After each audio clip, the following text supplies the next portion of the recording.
Hi everyone, there's a couple of videos I just want to share here that have appeared on my X this morning, and they are, well, it is a juxtaposition actually, and this is just the tip of an iceberg. We are talking about a nation now. Britain is a nation where our police strain at gnats to harass and prosecute the public, but meanwhile, people committing serious crimes are let off with no charges whatsoever.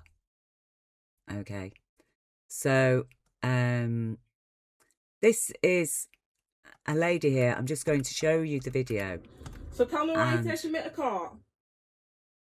Why are you taking me to court? Consideration of the prosecution for inappropriately using the horn. Right. Are you going to make sure that video's in court? Pardon? Good. So I'm going to court. You've pulled me over. Right, when I'm on my way to an hospital appointment because I beeped, right, coming in from a junction at a man who was crossing the road who didn't look. You'll see on that video recording, and you're taking me to court for that. Is that correct? Is that correct?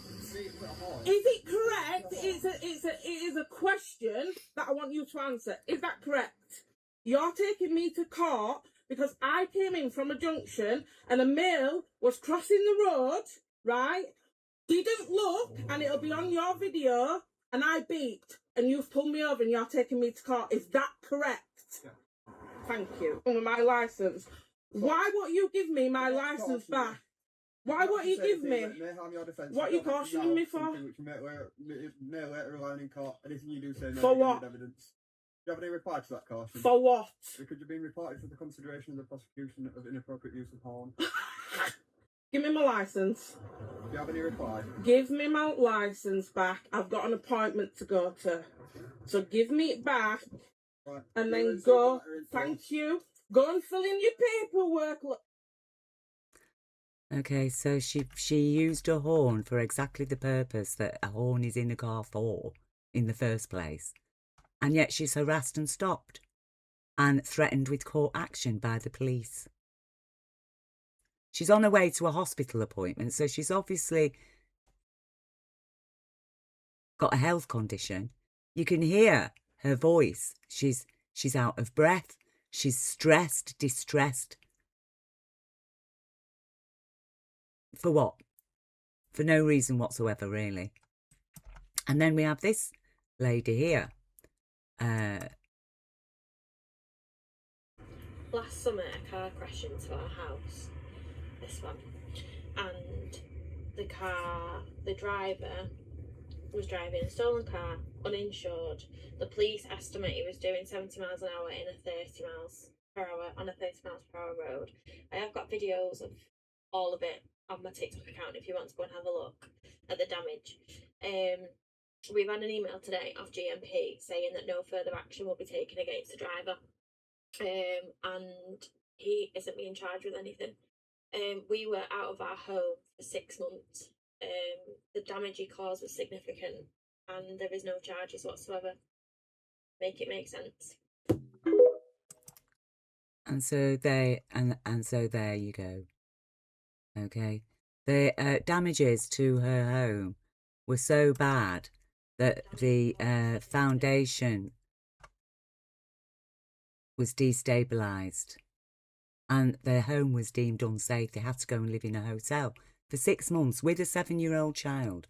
Imagine the emotional and psychological damages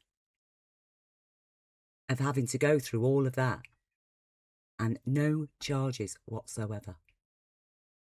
And I strongly suspect that the reason why this man received no charges whatsoever, because had he been prosecuted for any of the crimes that he'd committed, which actually it is a long list that includes driving without insurance, breaking the speed limit, stealing a car, putting public health and safety at risk, no charges whatsoever for that. So obviously we don't count at all, the public. And purely because if that man had been prosecuted for any of those crimes, this family would have been entitled to compensation. So in order to save the state, the costs of compensation for criminal damage to their lives and their home. A person can walk free. They don't have to have insurance. They can break the speed limit. They can crash into public property, putting a family at risk. Luckily, they were out of the home on that day, but the man driving that car had no idea about that. All to save the state, because what? So the police there are there to protect the state, that if anything is going to cost the state money in compensation, therefore let that person walk free. Whether it's for criminal damage to public property, to personal property, or whether it's for sex crimes or whatever.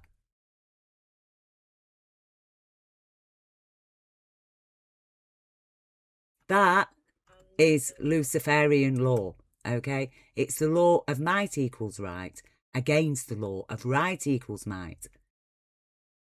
Right equals might based on God's law, on which our human rights are based, international law, democracy, all of these things, common law.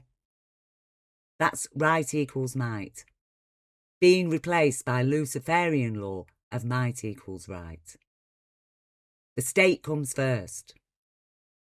This is not a system of law that can apply within any democracy.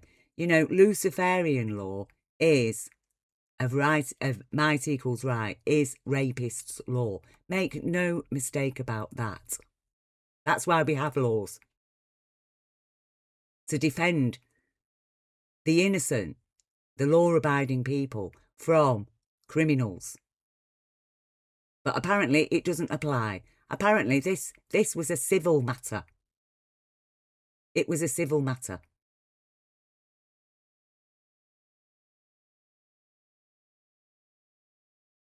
It is intolerable. I will be writing to my MP about this because again, this is just the tip of an iceberg in terms of the manner in which the public are being prosecuted by police who strain at a gnat to prosecute them, as in the case of this lady getting stopped for using her horn for exactly the reason that it should be used.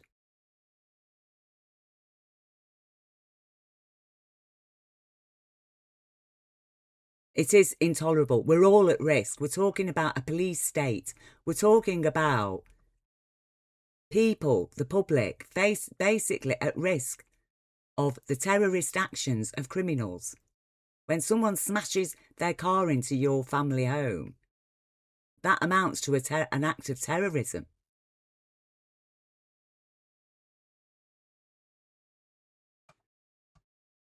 I find it intolerable.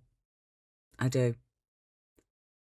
We need a firm foundation of law in Britain, and we also need our police to be serving public interests, not state interests.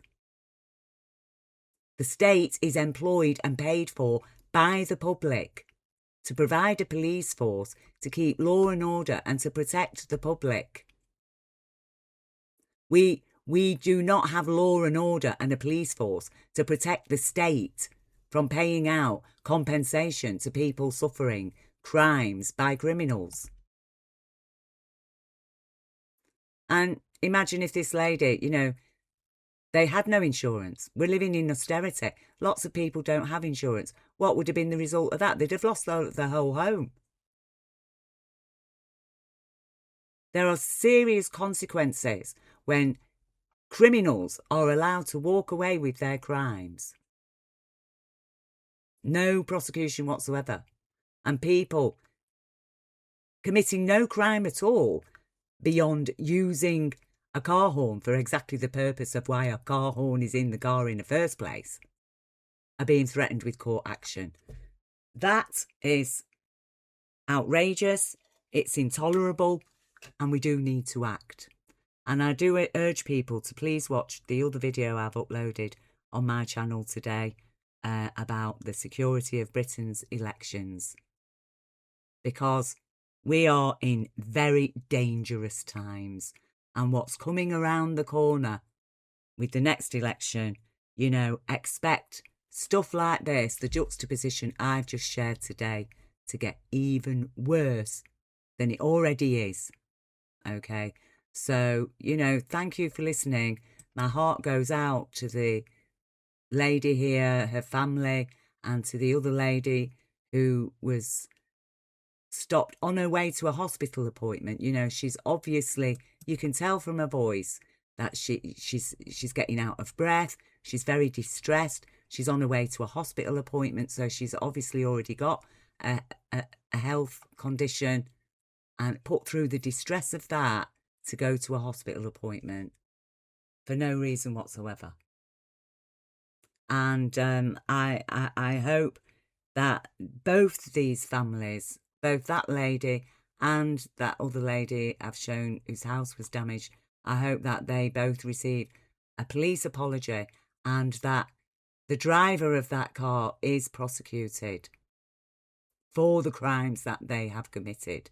Because, you know, a lady's threatened with court for beeping her horn, but a man who drives into a house with a stolen car, breaking the speed limit, no insurance, putting people's lives at risk, walks away with no crime to answer for. And that in itself is a crime. And we do need to address it. We need to unite as a public, as a people, from all walks of life, and stand up for our human rights. And those human rights do include rights to justice.